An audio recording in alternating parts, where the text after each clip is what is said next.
Kas par dieniņu kriptovalūtas tirgu? Pirmā lieta, no rīta pamodāmies, Bitcoins bija uztaisījis jaunu all-time high 124,5 tūkstoši, Ethereums bija aptuveni $100 attālumā no sava jauno all-time high.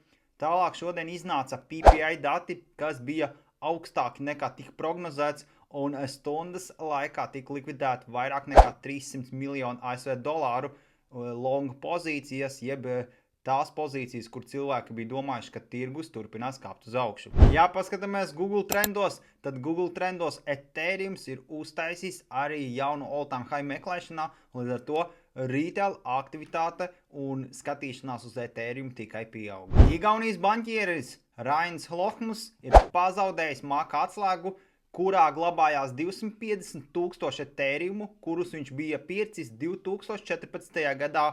Ja tu gribi būt informēts par kriptovalūtu un vēlies sākt vai meklēt dombiedrus, kas arī nodarbojas ar kriptovalūtu, tad apmeklē www.kriptonumur1.lv vai arī Kriptonumur1 Telegram kanālā. Tiekamies!